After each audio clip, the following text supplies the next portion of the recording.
Hoy tenemos un tema interesante. Vamos a hablar de fundamentos de la comunicación y nuevos paradigmas de la comunicación y luego vamos a buscar qué aplicar estos conceptos a la comunicación política. Una primera pregunta. ¿Este tema interesante será igual de interesante para ustedes si solamente pueden oírme pero no me pueden ver?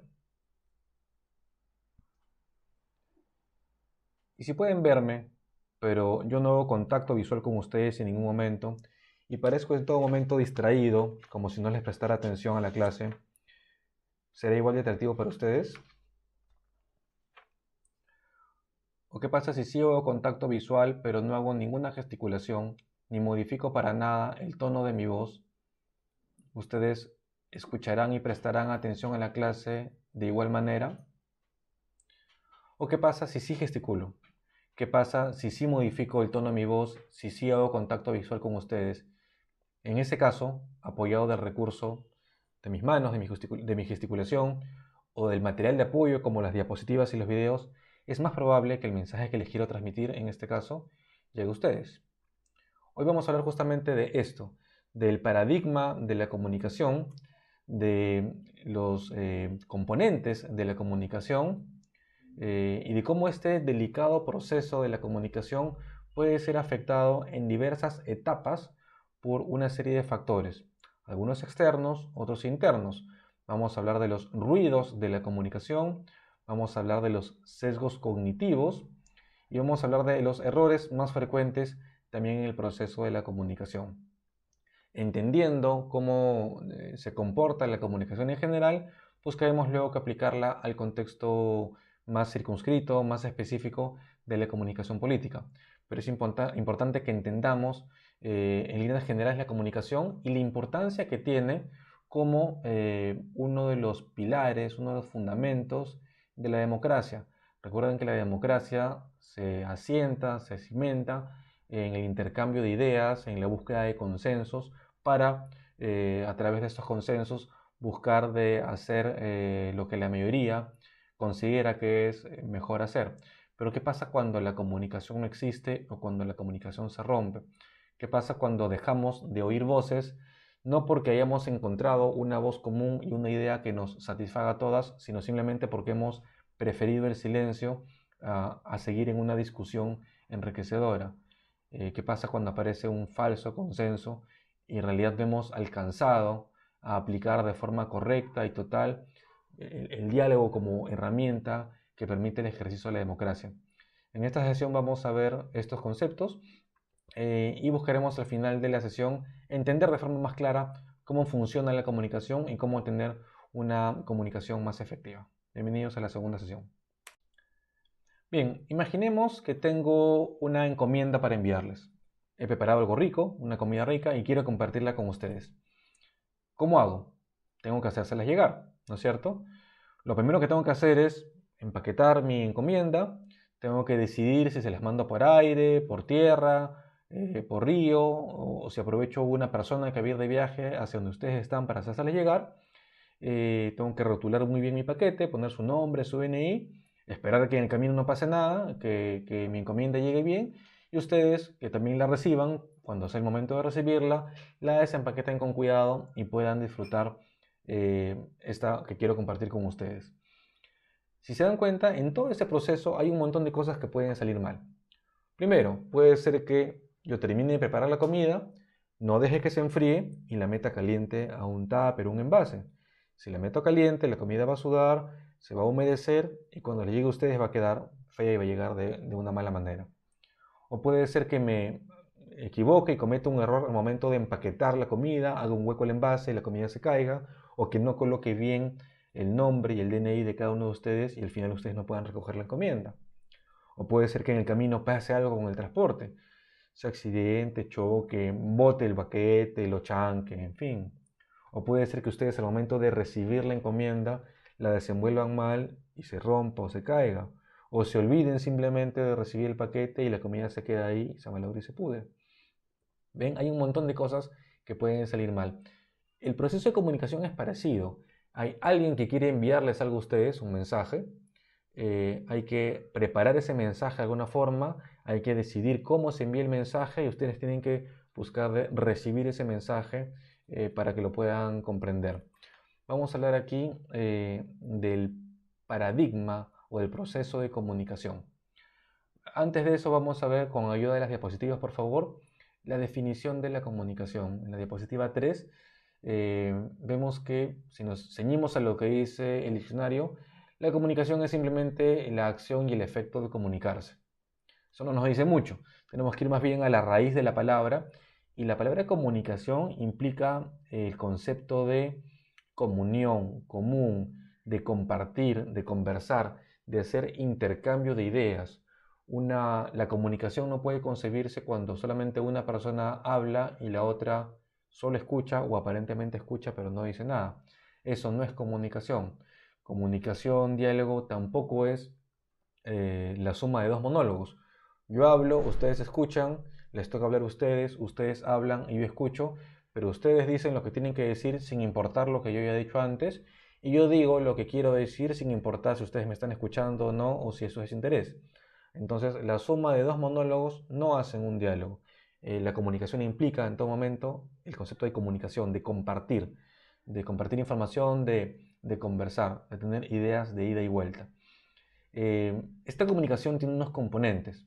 Vamos a resumirlos en tres, que son los principales, que es los componentes verbales, los paraverbales y los no verbales. Estamos en la diapositiva 4. Componente verbal es el lenguaje que estamos utilizando, las palabras que elegimos para comunicarnos, eventualmente la jerga. Si estamos hablando de, no sé, de mecánica, seguramente la comunicación entre dos mecánicos implica la utilización de palabras que son propias de los mecánicos y que entre mecánicos se entienden muy bien. Pero si un mecánico va a conversar con una persona que no es mecánico, es probable que tenga que utilizar un lenguaje más sencillo, menos jerga técnica, para que alguien que no es mecánico lo pueda entender. Es el componente verbal de la comunicación. Hay componentes paraverbales que no son propiamente las palabras, como por ejemplo el tono de voz, el volumen de la voz, el ritmo que estoy utilizando al conversar, al decir lo que quiero decir, o las inflexiones. En la introducción les decía que no iba a ser igual la comunicación si yo no hacía ninguna inflexión de voz y mantenía en todo momento el mismo tono y no lo variaba para nada. ¿Se dan cuenta cómo un tono monótono no refleja realmente lo que yo quiero decir? Igual, si yo empiezo a hablar muy rápido y no entienden ustedes la velocidad de las palabras que estoy diciendo, el ritmo también influye en lo que yo quiero decir. O si utilizo una voz muy suave y un tono de voz muy bajo. O un tono de voz muy alto que pueda parecer agresivo. Entonces, todos esos componentes llamados paraverbales también forman parte de la comunicación e influyen en que tengamos una comunicación efectiva. Ahora, los componentes no verbales, los gestos, las posturas. La postura de mi cuerpo frente a ustedes se va a entender de una forma, pero si yo me inclino y giro un poco o si abiertamente les empiezo a dar la espalda, eso va a implicar que ustedes entiendan el mensaje de una forma distinta. La postura de las manos, el contacto visual o el no contacto visual, como les decía al comienzo, también influyen en que ustedes decodifiquen ese mensaje de una forma y no tal vez de la que yo quiero. Entonces, el proceso de comunicación, ya estamos en la diapositiva 5, siempre va a implicar un emisor y un receptor, un mensaje y un canal. Emisor, yo que quiero mandar la encomienda; receptor, ustedes que van a recibir la encomienda; el mensaje va a ser mi paquete; el canal va a ser el que yo elija, río, tierra, carretera o aire. Y además hay un proceso de codificación y decodificación. Les sugiero que lean la diapositiva 5 con detenimiento y vamos a la parte gráfica de la diapositiva 6, donde se grafica el proceso de comunicación. Vemos que tenemos a un extremo el emisor, el que quiere decir. Hay una suerte de codificación. Yo tengo que ordenar las cosas que quiero decirles a ustedes. Tengo que elegir primero un idioma. El idioma que yo conozco es el español, y ustedes también. Entonces elegimos el idioma para comunicarnos y para codificar el mensaje. Tengo que elegir las palabras y ordenar mis ideas. Si yo no ordeno mis ideas y empiezo a decirlas de forma desordenada, la codificación no va a quedar bien hecha. Luego tengo el mensaje, que es propiamente lo que quiero decirles. El mensaje viaja a través de un medio, que en este caso es un video, una plataforma audiovisual, y ustedes lo que están haciendo al ver este video es decodificando el mensaje. Lo que yo he querido decir, empaquetar, esta encomienda que les he querido mandar, ustedes la están desenvolviendo. Están decodificando mis palabras, mis gestos, mi tono de voz, mi postura, el volumen de mi entonación, y ese mensaje ustedes lo están recibiendo. Ustedes son los receptores en este caso. No hay un proceso propiamente de comunicación porque no hay acá el ida y vuelta, como el concepto mismo de comunicación lo pide, pero digamos que tenemos los elementos fundamentales: emisor, codificación, mensaje, medio o canal, decodificación y receptor. Entonces, en esta diapositiva número 6 se grafica claramente cómo es el proceso de comunicación. Ahora, este proceso de comunicación, como dijimos en el ejemplo del envío de la encomienda, tiene muchas etapas en las que podría afectarse, y podría afectarse desde el momento de la emisión del mensaje, que yo no pueda emitir bien el mensaje, o incluso hasta el momento de la recepción, que pasen cosas que no les permitan a ustedes recibir bien el mensaje, y vamos a empezar a revisar estos posibles errores que pueden haber en el proceso de la comunicación. Bien, las primeras cosas que afectan o pueden afectar el proceso de comunicación son los ruidos en la comunicación. Y ruidos vamos a entender como ruidos no únicamente a sonidos que interfieran, sino a cualquier interferencia en el proceso propio de la comunicación. ¿Ok? Eso está en la diapositiva 7 y siguientes. Los ruidos que hacen, que finalmente yo únicamente puedo estar seguro de lo que quiero decirles, pero nunca puedo estar completamente seguro de lo que ustedes están escuchando, porque hay ruidos en la comunicación y hay otros elementos. Los tipos de ruidos son varios. Unos son los ruidos psicológicos. ¿No les ha pasado que están conversando con una persona y de repente se acuerdan que dejaron la olla en la cocina, o que no tienen su llave en el bolsillo y están pensando cómo van a entrar cuando regresen a casa?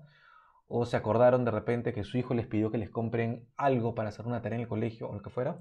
Esas cosas, esos pensamientos que nos asaltan cuando estamos en un pleno proceso de comunicación, esas voces internas, vemos, que tenemos de nosotros mismos, o algún prejuicio, algún recuerdo que tenemos, se llaman ruidos psicológicos.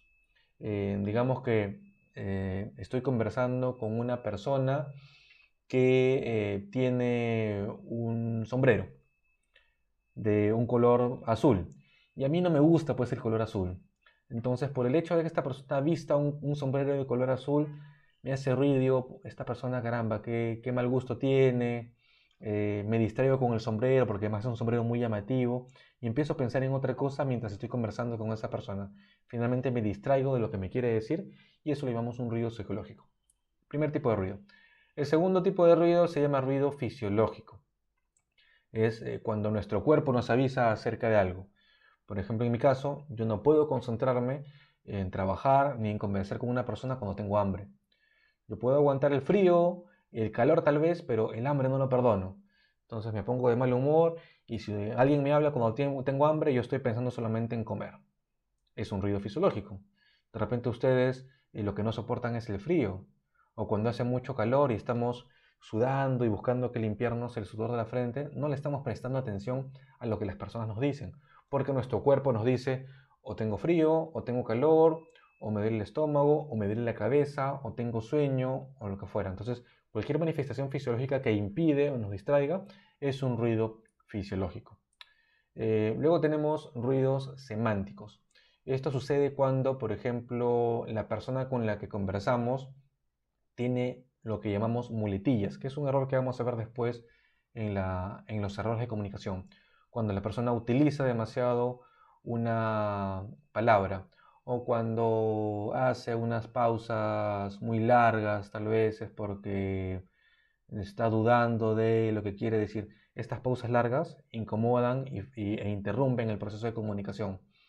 Eh, o cuando hay una mala dicción, cuando la persona habla muy rápido y no se le entiende, o cuando no pronuncia bien unas palabras, y eso dificulta que podamos entender lo que la persona está diciendo. Es el ruido semántico. Eh, Ruido técnico, que ahora está muy de moda, o es muy evidente, digamos, el ruido técnico, es cuando los aparatos o las herramientas que utilizamos para comunicarnos no funcionan bien. Digamos que el micro que estoy utilizando en este momento está un poco dañado y a veces se corta el sonido y ustedes no pueden escuchar bien. O el video que están viendo no es reproducido de forma adecuada y se pone lento por momentos y ustedes me ven como si estuviera en cámara lenta. Eso se llama ruidos técnicos. Ruidos ambientales, que es un ruido muy común, es cuando pasan cosas alrededor de cuando estamos conversando.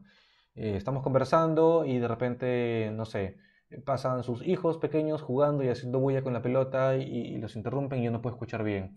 O pasa un coche con un motor muy fuerte, o tocan una bocina, un claxon, o pasa el avión, o cae un trueno, o el sonido de la lluvia no deja escucharnos bien. A eso le llamamos ruidos ambientales. Entonces tenemos, repasando, los ruidos psicológicos, los ruidos fisiológicos de nuestro cuerpo, el ruido semántico que tiene que ver con las palabras, el ruido técnico con las herramientas y el ruido ambiental con lo que pasa a nuestro alrededor.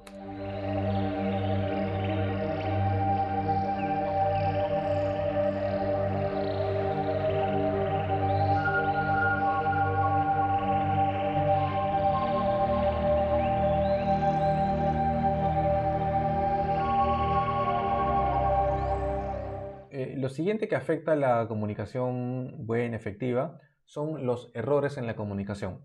Hay errores comunes. Un error común, por ejemplo, es el tono de voz muy bajo. De seguro ustedes recuerdan haber salido o haber visto que un compañero en el colegio salía a la pizarra a exponer sobre un tema y hablaba bajito. Y se hace muy difícil entender lo que la persona dice, obviamente porque está hablando con un volumen muy bajo. Pero el problema de escuchar no es el único que se genera cuando alguien habla con un tono de voz inadecuado. Lo otro que se genera es la percepción de que quien está hablando es una persona tímida o que no conoce bien sobre su tema y que por eso intenta esconderse en un tono de voz muy bajo. Entonces, si hablamos de un tema en el que nos sentimos seguros y estamos convencidos de lo que estamos diciendo, debemos reflejar esa seguridad en el tono de voz. Por ejemplo, para grabar estas clases, yo he hecho algunas pruebas con mi micro, que está aquí, en negrito, y he hecho ejercicios a ver cuál es el tono de voz adecuado que tengo que utilizar para que se escuche bien al momento que ustedes reproducen el video. Las primeras pruebas que hice, yo estaba hablando muy bajo y no se escuchaba, luego hablaba muy fuerte y se escuchaba demasiado fuerte en el video, y he llegado a este tono que estoy utilizando que me parece que es el más adecuado para que el audio se escuche bien en el video. Entonces, primer error en la comunicación, un tono de voz muy bajo. Otro error frecuente también en la comunicación es el lenguaje corporal exagerado, el uso excesivo de las manos como herramienta o el movimiento innecesario del cuerpo. Habrán visto que personas cuando están paradas, por ejemplo, no están quietas y firmes, sino que están balanceándose de un lado hacia otro. O utilizan nuevamente de forma muy exagerada las manos. ¿Y esto qué genera? Primero, distracción, porque uno empieza a fijarse en el movimiento de las manos. Y dos, que parece exagerado. No se nota un mensaje sincero, parece que estamos intentando cubrir alguna cosa con el movimiento de las manos y no se nota un mensaje transparente. Entonces da esta sensación de falsedad en el mensaje cuando utilizamos demasiado las manos al hablar. Otro error es el lenguaje corporal lento. Es por el contrario, ¿no? Cuando estamos quietos, tiesos, con las manos cruzadas tal vez así en el pecho o con las manos atrás, por ejemplo, y no nos movemos. Y decimos cosas, pero no nos movemos ni hacemos contacto visual y estamos mirando y diciendo lo que tenemos que decir. Pareciera que de paporreta, pero no miremos a nuestro auditorio. Ese lenguaje corporal lento y esquivo también denota inseguridad, nerviosismo. El estar cogiéndose las manos constantemente también denota nerviosismo. Se deben haber dado cuenta de personas que cuando están charlando tienen algo en la mano, como un lapicero, o como una regla, o utilizan un objeto. El tener esos objetos igual denota inseguridad, porque lo que uno busca cuando agarra una cosa en la mano es cogerse de algo para tener una seguridad que no posee o que aparentemente no posee. O cuando se toca incluso las manos entre sí. Digamos, si yo digo el primer punto, el segundo punto y el tercer punto, no tengo por qué cogerme una mano con la otra para decir esos tres puntos. No tengo por qué decir el primer punto, el segundo punto o el tercer punto. No hay necesidad de que mis manos se toquen entre sí para poner énfasis en una determinada cosa o en otra. El cogerse las manos o el coger objetos denotan también inseguridad. Otro error son las muletillas verbales. Es cuando, por ejemplo, usamos unas palabras para, por ejemplo, darle continuidad a lo que decimos. Por ejemplo, cuando decimos por ejemplo muchas veces. Entonces, ¿se dan cuenta cuántas veces he dicho por ejemplo? Esas muletillas verbales son automáticas, son inconscientes muchas veces y tenemos que trabajar un poco en descubrir cuáles son las muletillas verbales que utilizamos. Las utilizamos como conectores cuando no tenemos claridad en lo que vamos a decir o cuando no tenemos riqueza verbal y no tenemos herramientas para conectar una idea con otra. Entonces saltan estas muletillas como recursos a los cuales recurrimos constantemente para apoyarnos y para poder completar las ideas que tenemos que decir. Y las otras muletillas son las muletillas corporales. Por ejemplo, el tocarse la oreja, el acomodarse la corbata, el tocarse el cabello constantemente, el cogerse el cuello. El cogerse el cuello es una indicación de vulnerabilidad, de que me siento débil, vulnerable y me cojo el cuello y eso denota que estoy inseguro o que me siento intimidado por la persona que tengo al frente. Entonces, estas muletillas verbales por un lado y corporales, tenemos que descubrirlas para intentar superarlas. Y aquí un ejercicio. Vamos a hacer el ejercicio de descubrir cuáles son los errores en la comunicación que más frecuentemente cometemos nosotros. Vamos a descubrir si estamos usando un tono de voz adecuado. Vamos a descubrir si estamos usando nuestras manos o nuestro cuerpo de forma exagerada. Vamos a descubrir si tenemos alguna muletilla verbal o alguna muletilla corporal, o si por el contrario somos un poco estáticos y pasivos y tenemos una baja expresión corporal. ¿Cómo vamos a hacerlo? Si tienen la ayuda de un dispositivo que pueda grabar, una computadora, un teléfono, una cámara, grábense ustedes mismos exponiendo un tema, cualquiera que sea el tema. Hablen de cómo les está pareciendo la clase, cómo llegaron a Ejida, y cuáles son los proyectos que tienen a futuro con su comunidad, cualquier tema, el que ustedes quieran, y grábense y después van a ver ustedes mismos cómo lo están haciendo. La otra forma, si es que no hay un dispositivo para grabarnos, es recurren a un amigo. Digan al amigo, siéntate aquí, voy a exponerte de este tema, del nuevo proyecto que tiene mi comunidad. Y empiecen a exponer. Y luego le preguntan, ¿te pareció que hablé con un tono muy bajo, muy alto o adecuado? Check. ¿Te pareció que estoy utilizando mis manos de forma exagerada o está bien? ¿Te pareció que tengo alguna palabra que estoy repitiendo mucho, una muletilla o no? Y con la ayuda del amigo van a descubrir cuáles son los errores en su comunicación. Vamos a comentar estos errores en la plataforma, en el foro, y tenemos que trabajar fuertemente sobre ellos para intentar superar estos errores en la comunicación. Recuerden entonces, ya tenemos una primera tarea de la sesión. Bien, ya dejamos una primera actividad. Vamos ahora a hablar de otro de los aspectos que afectan el proceso de comunicación y se llaman los sesgos cognitivos. Vamos a la diapositiva y tenemos ahí la definición formal, digamos, de lo que es un sesgo cognitivo. Dice, es la interpretación continua, errónea, sistemática de información disponible, y esta errónea interpretación lo que hace es influir en la manera como procesamos información, cómo emitimos juicios, cómo tomamos decisiones. El concepto fue acuñado por unos psicólogos en el año 72 y en términos simples diría que los sesgos cognitivos son una suerte de vidrios empañados que no nos permiten percibir la realidad tal cual es, sino con ciertas distorsiones. ¿Okay? Estos sesgos afectan tanto a emisores como a receptores y si bien es complicado deshacernos de estos sesgos o neutralizar completamente su efecto, es importante que los conozcamos, sepamos cómo operan y seamos conscientes de ellos para al momento de tomar la decisión que debamos tomar, decir claramente, voy a tomar esta decisión, soy consciente que este sesgo me puede afectar, tengo que ponderar mejor mi decisión para no simplemente dejarme llevar por lo que estos sesgos influyen en mí. ¿Okay? Según los diferentes autores, hay diferente cantidad de sesgos cognitivos. Algunos refieren 15, 20, incluso hasta 24, 25 sesgos. Vamos a hablar aquí de 6 que suelen ser bien comunes y me parecen los principales. Nuevamente vamos a la diapositiva, tenemos el sesgo de anclaje. está la definición, dice que es la primera información que se recibe o que recibimos, es la que se considera de referencia principal para tomar una decisión. Vamos a poner un ejemplo que además es común. El ejemplo de la entrevista de trabajo.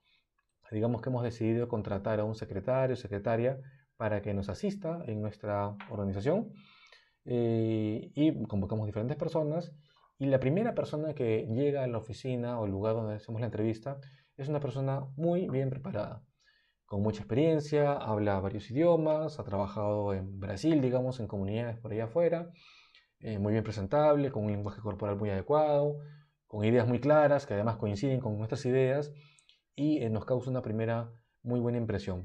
¿Qué va a pasar con las siguientes personas que vengan después? La segunda, la tercera, el cuarto candidato. Vamos a inevitablemente terminar juzgándolos en función de lo que fue esta primera persona. Puede ser que la segunda o tercera persona tengan un buen desempeño y no sea tan bueno como el de la primera, o tengan diferentes cualidades, igual de buenas que la primera o mejores que la primera, pero distintas. Pero como estamos con la impresión de que la primera candidata fue espectacular o el candidato fue espectacular y muy bueno, vamos a terminar dándoles un menor puntaje mental, si quieren, a las siguientes personas que vengan. Por el contrario, si la primera persona que nos toca entrevistar es una persona que llega impuntual, desaliñada, sucia, sin experiencia, con poca capacidad de comunicarse, sin ideas claras, lo que va a suceder luego es que las siguientes personas que vengan nos van a parecer muy buenas. Y no porque lo sean, sino simplemente porque son mejores en relación con la primera persona que hemos entrevistado. Es el sesgo de anclaje. Anclamos nuestra decisión en una información que hemos recibido primero. En este caso, en una entrevista que hemos hecho primero. En la siguiente diapositiva vemos el sesgo de observación selectiva. La definición dice que dirigimos nuestra atención en función de expectativas que teníamos antes y desatendemos el resto de información. Siguiendo con el ejemplo, digamos que estamos buscando una persona que hable 3 idiomas y encontramos en el proceso una persona que efectivamente habla 3 idiomas porque nos parece útil. Pero esta persona, digamos que no cumple ninguno de los otros requisitos. No tiene la edad mínima requerida, no tiene la experiencia que estamos buscando. A nivel personal tampoco se desenvuelve bien, pero habla los idiomas que queríamos. ¿Qué es lo que va a pasar? Cuando este sesgo opera, nos vamos a fijar particularmente en ese aspecto, habla 3 idiomas, y vamos a desatender las otras cuestiones que también forman parte del paquete completo, que es la persona entera, obviamente, y vamos a tratar de compensar, digamos, esas deficiencias que tiene por el hecho de que hable 3 idiomas. O tal vez en otros ámbitos sea igual de bueno o mejor la persona incluso que en el ámbito de los idiomas. Y domina mucho la tecnología, maneja muy bien las computadoras y tiene muy buenas relaciones, pero tampoco nos fijamos en eso, porque nos estamos fijando únicamente en el hecho de que hable 3 idiomas. Entonces estamos selectivamente observando aquello que previamente teníamos la predisposición de observar. En la siguiente diapositiva tenemos el efecto halo o efecto de la primera impresión. ¿Qué sucede aquí? Que le vamos nuevamente a prestar mayor importancia a la primera impresión que nos da una persona o un hecho en particular. Continuando con el ejemplo, digamos que en el proceso de entrevistas a las personas que estamos haciendo, estamos en el ambiente donde recibimos, ingresa una persona y la persona al entrar tropieza y cae. O se resbala y casi se cae. Y nos quedamos con la idea de esta persona debe ser un poco torpe. Y hacemos la entrevista y de repente la persona es muy, muy buena, pero estamos en la cabeza con esta idea que nos da vueltas y dice, esta persona es torpe, no tiene cuidado, seguramente si vuelve en el trabajo es descuidada. Y de repente la persona no es torpe, de repente tropezó porque llovió la noche anterior o había un charco, se resbaló, el charco no lo sacamos nosotros y nos fue culpa de la persona y se resbaló. O alguien dejó caer un objeto, un lapicero, no sé, y tropezó y la persona por eso cayó y no es porque sea torpe. Pero estamos con esa idea porque esa fue la primera impresión que nos causó al momento de tropezarse la persona. Es el efecto de la primera impresión. Van 3 sesgos. En la siguiente diapositiva vamos al sesgo de la profecía autocumplida. La definición dice es una predicción que una vez que la hemos hecho, anticipa los hechos y las consecuencias antes incluso de que ocurren, con una seguridad así abrumadora, aplastante. Vamos al ejemplo nuevamente, pero esta vez me pongo del lado de la persona que va a pasar la entrevista, del candidato. Yo soy el candidato, me entero de la convocatoria y digo, voy a la entrevista, pero en realidad sin mucha expectativa de que me elijan. Porque yo creo que no tengo suficiente experiencia, dice mínimo 25 años, yo tengo 24 años y medio, eh, no me siento preparado, pero igual voy a ir por si acaso. Voy a la entrevista y dada esta predisposición que tengo, lo más probable es que no haga una buena entrevista, que no le ponga el suficiente empeño en la entrevista y que producto de esa falta de empeño, de interés y no de mi falta de capacidades que les puedo atender, producto de esa falta de interés, no pasó la entrevista obviamente y no me contratan. Entonces yo digo, sí, pues no me contrataron, yo ya sabía que no me iban a contratar porque no tenía la edad, ni las capacidades, ni los idiomas, en fin. Entonces, no es que haya falta de capacidad en este caso, es que era mi predisposición, mi propia autoprofecía, la que me empujaba a no tener un buen desempeño durante la entrevista y eso fue lo que causó que no me contraten finalmente. ¿Sí? Van cuatro. El quinto, siguiente diapositiva, por favor, es el sesgo del compromiso o sesgo de aumento de compromiso. ¿Cómo opera este sesgo? Nos comprometemos más allá de lo debido con una determinada decisión, porque esto evita que reconozcamos algún error. Vamos al ejemplo de la contratación, digamos que contrato a una persona, porque me parece que es la más adecuada, y una vez que la persona ha empezado a trabajar, descubrimos o me hacen ver que la persona llega tarde, no hace las labores con cuidado, trata mal a los compañeros, no tiene la experiencia que debía, no conoce las herramientas que dijo que conocía, y me dicen, oye Carlos, esta persona realmente no cumple el perfil y ni las condiciones que habíamos buscado, hay que cambiarla. Y yo digo, no, en lugar de decir sí hay que cambiarla, digo, no, ella llega tarde porque no le hemos dicho claramente cuál es el horario de llegada. Y no hace bien las labores porque no le hemos explicado bien cómo debe hacerlas. Y trata mal a las personas seguramente porque tuvo un mal día. Y justifico la actitud de esta persona porque el hecho de reconocer que la persona está mal, actuando mal y que no fue una buena idea contratarla, implicaría reconocer que mi decisión de contratarla no fue una buena decisión. Entonces me comprometo con su estadía y con su permanencia más allá de lo debido para evitar reconocer inconscientemente mi error de contratarla. Eso es el sesgo de aumento de compromiso. Y finalmente tenemos el sesgo de confirmación. ¿Y cómo opera este sesgo? Opera porque tendemos, como dice la definición en la diapositiva, por favor, tendemos a buscar información y a darle interés, mayor relevancia únicamente a aquella que refuerza lo que nosotros ya creíamos previamente. Ignoramos todo aquello que contradice nuestras creencias. Es decir, nos rodeamos de personas o de contenidos de información que lo único que hacen es reforzar nuestra idea previa. Nos cerramos a la posibilidad de que alguna idea distinta sea mejor que la nuestra. Nos cerramos a la posibilidad de intercambiar ideas con otra persona o con otros grupos de personas. Y este sesgo que los vamos a volver a ver en la siguiente sesión es particularmente nocivo porque lo que hace es interrumpir la posibilidad de diálogo.